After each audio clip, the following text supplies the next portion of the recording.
संघानां रसानां छन्दसामपि मंगलानां च कर्तारु वंदे वाणी विनायको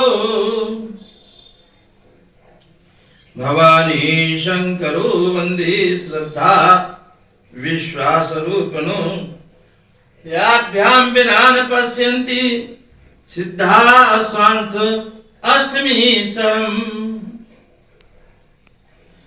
वंदे बोधमयं नित्यं गुरुं शंकररूपिणं यमाश्रितो इव क्रोपी चंद्र सर्वत्र वंदते। परम श्रद्धे कल्याण की भागी आत्माओं, माताओं, बहनों व सभी प्रभु प्रेमी भक्तजनों, बहुत ही सुंदर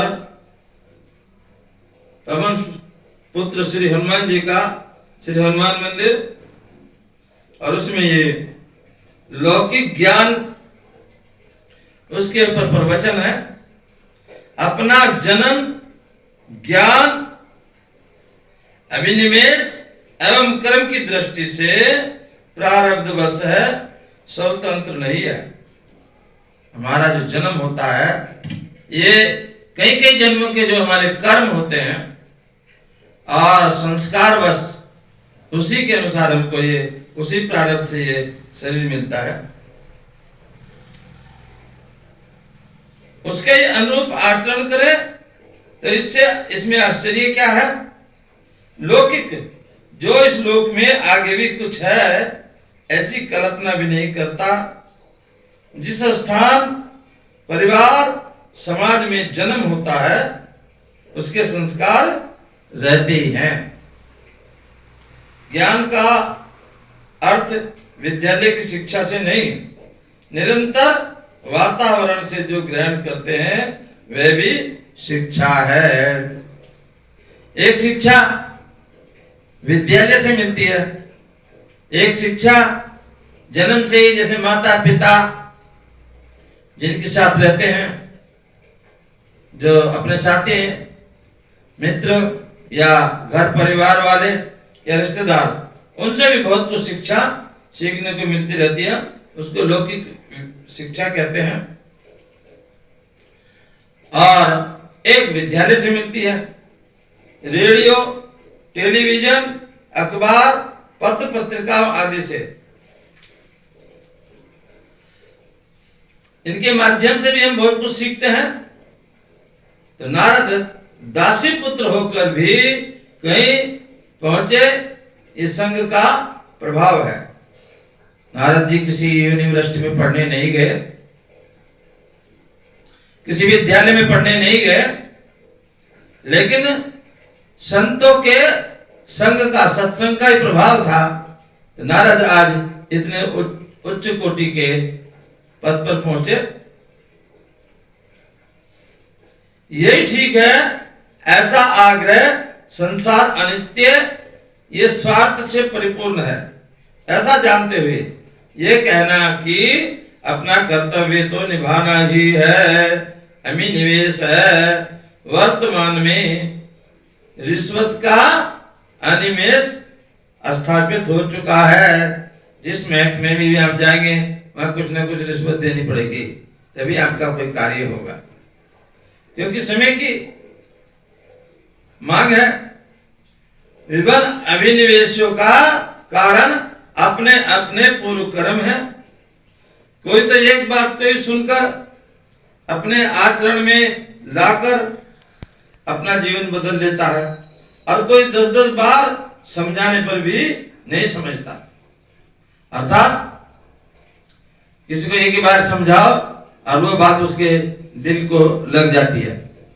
जैसे आप अनेक यहाँ संत महात्मा देखते हो। कहां से संत महात्मा आए?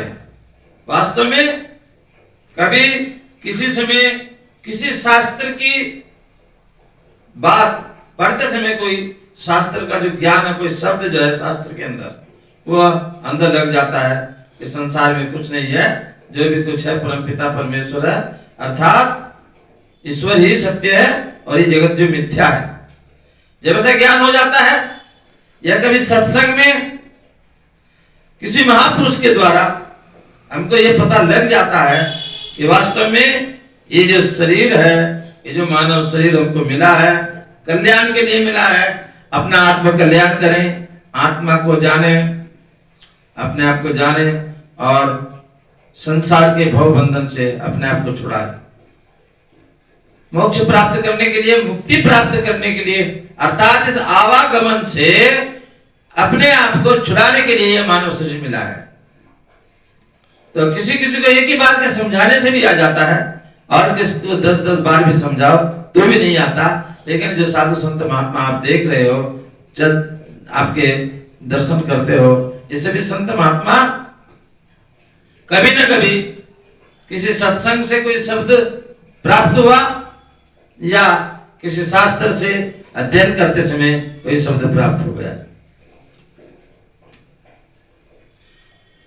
उसी से ऐसी शिक्षा प्राप्त हो जाती है, अंदर ऐसी एक चोट लग जाती है, अर्थात अंदर एक ऐसा अंदर ज्ञान उत्पन्न हो जाता है कि संसार कुछ नहीं है, जो भी कुछ है परमपिता परमेश्वर अर्थात ईश्वर है, ये ईश्वर यही सत्य है, बाकी संसार ये जो जगत है सब मिथ्या है। जब ऐसा ज्ञान हो जाता है तो फिर संसार को छोड़कर कोई भी घर बार छोड़ करके, रिश्तेदारी छोड़ करके, जो भी उसके पास है, अपना धन धान्य, घर बार, शहर, गांव और घर सब छोड़ करके फिर वो इस रास्ते पे चल पड़ता है, अर्थात ईश्वर प्राप्ति के लिए अपना रास्ता बदल लेता है, अर्थात ग्रस्त से संत मार्ग की तरफ चल पड़ता है।